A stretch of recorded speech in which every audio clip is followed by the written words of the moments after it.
Hello everyone. So today we will start with the Raoult's law. This law is put forth by the French chemist named as Raoult's. So it states that the partial vapor pressure of any volatile component of a solution is equal to the vapor pressure of the pure component multiplied by its mole fraction in solution. So this is the statement for the Raoult's law. So before we come to the explanation part of this, we need to understand what is this partial vapor pressure and the vapor pressure of the pure component.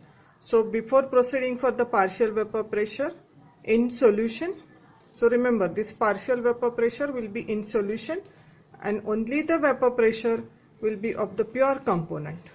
So here you can take the example like solvents, volatile solvent, that is it is needed that the component should be volatile like acetone and ethanol, and both should be a miscible one, binary miscible components we are taken. So acetone and ethanol. So when this acetone, as we all know, this is the volatile solvent, ethanol which is another solvent which is again volatile in nature. So here vapor pressure created by this acetone, it is shown over here by some dots, means what is actually the vapor pressure of this acetone or any volatile solvent, that is the pressure created by the vapors. Here also this ethanol, it is again a volatile one, creating some vapor pressure on its surface of this solvent. So these two are the vapor pressure of the pure component. This acetone has got its own vapor pressure, ethanol has got its own vapor pressure.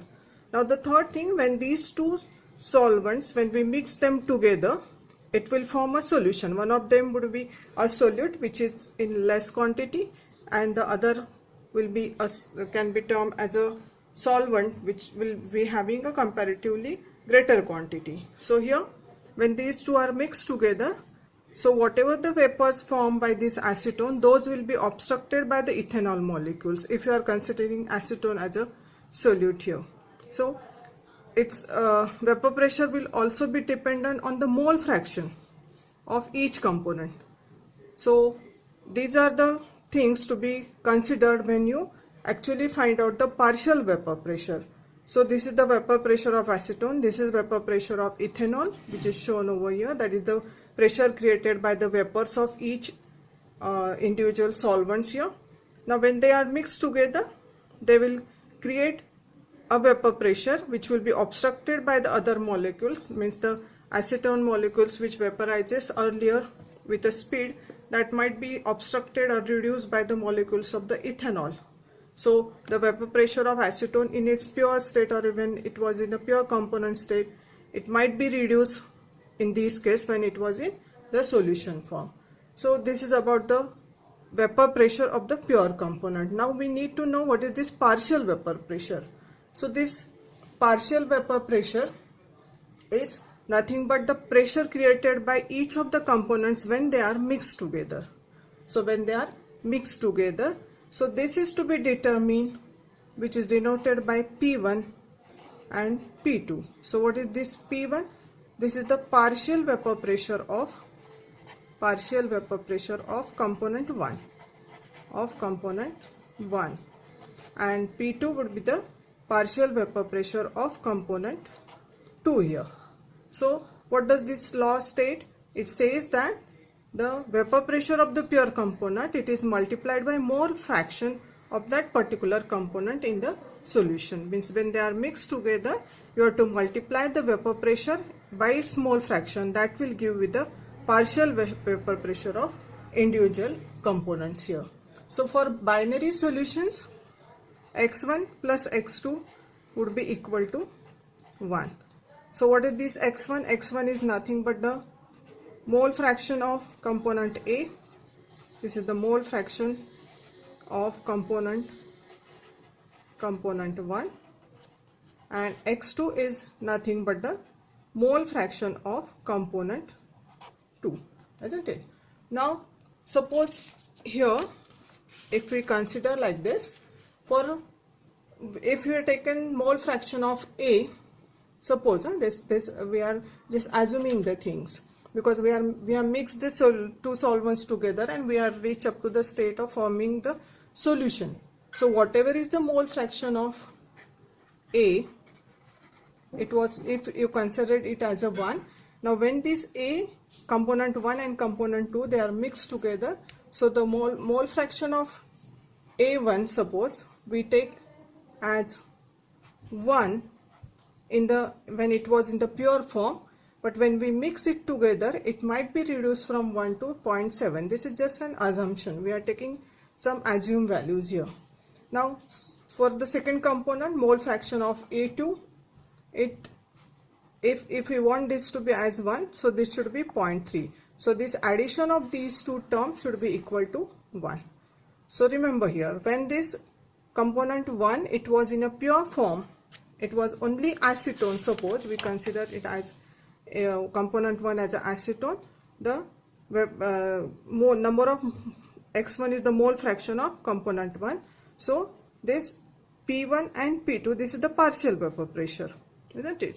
Now we want to just actually know what is this, actually this partial vapor pressure is. So here when we say this A1 should be equal to 1 when it was in a pure form, when it was reduced to 0.7, when will this happen? When this is in solution form, when these two are mixed together. So here therefore we can write x1 plus x2 equal to 1. So x1 if you take 0.7 and x2 if you take 0.3, the total should be equal to 1 here. Okay, so now we want to find out the partial vapor pressure. So partial vapor pressure of component 1 of 1 can be calculated by just cross multiplying the things. So if we take x1, that is the mole fraction of component 1, if you assume it as 1, and the vapor pressure of that component 1 when it was in the pure form, if you denote it by P naught of 1, and if you assume it as 10, suppose. Okay, so what is this x1? This is the mole fraction. This is mole fraction of component 1, that is A1, and this is the vapor pressure of A1 when it was in pure form before mixing with the another solvent. Now when we reduce this from 1 to 0.7, suppose, when will this happen? When we mix two components together, one component 1 and component 2 are mixed together.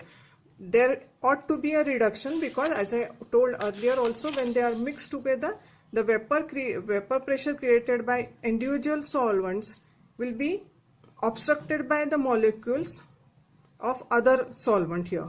So the molecule of acetone, those will be obstructed by ethanol, so it will not vaporize as readily as it was in the pure form. So there ought to be a reduction in the vapor pressure. So from here, if we take this as a 0.7, so what would be the partial vapor pressure of this?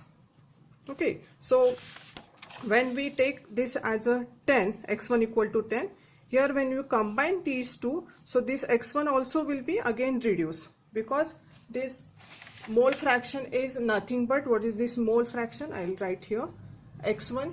If you want to calculate the mole fraction of component 1, it can be calculated as n1 upon n1 plus n2, and x2 can be calculated as n2 upon n1 plus n2. So these are the number of moles of component 1, these are the number of moles of component 2, and if you solve this, you will get the mole fraction. So this is already known to you, how to calculate the mole fractions. Okay, so whatever is the mole fraction here, it will be definitely reduced to some extent. If you suppose consider it as a 0.7, so you need to calculate what is this P1 now. So what is this P1? That is nothing but the partial vapor pressure. Okay, now what is this P01? This P01, it is the vapor pressure of component 1 when it was in pure form before mixing with the other component. Okay, so to calculate this P1, we need to cross multiply the thing. So P1 will be equal to 10 into 0.7. So 10 into 0.7 divided by 1. So you will get your answer as 7. Now look here.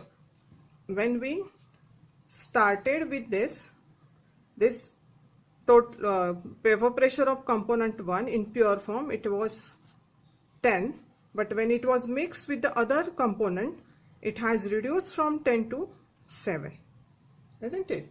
So the vapor pressure of the component A1 is reduced from 10 to 7, and this is nothing but what we call as the Raoult's law. So I can write this P1 equals to P naught of 1 into x1. So how do we get this 7 value? Multiplying this 10 into 0.7. So what is this 10? 10 is the vapor pressure of component 1 in pure form. So that is nothing but the P naught of 1, and this is to be multiplied by this 0.7 we took here, that is the mole fraction of component 1. So the vapor pressure of component 1, when it is multiplied by the mole fraction of the component 1, so this multiplication will give you the partial vapor pressure. This is nothing but the partial vapor pressure of component 1. Clear? So this is about, so you should be very clear what is the partial vapor pressure. It is denoted by P1. This is the partial, means when these two solvents are mixed together. So it has to reduce from whatever is initial magnitude here. So you can write here the P1 will be always less than the vapor pressure of component when it was in the pure form. So this is for the component 1. On the same lines you can write for the component 2 also. So P2 would be equal to P naught of 2 into its mole fraction. So we got these two equations, and we know that if we want to find out the P total, what is this P total? That is will be equal to P1 plus P2. That is the total vapor pressure of the system. That can be calculated as by adding these two terms P1 and P2. So you can substitute further for this here. That is P naught of 1 into x1 plus P naught of 2 into x2. So this is nothing but the Raoult's law. So when you consider both the components should be volatile, first you calculate the vapor pressure in pure form, then you mix together two components, and whatever is the resulting thing, that is nothing but called as the partial pressure. So the addition of these two partial pressures of component 1 and 2, that will give you the P total, and this is nothing but the Raoult's law. So you can go back and compare with the statement. It states that the partial vapor pressures of any volatile vapor pressure of any volatile component of a solution.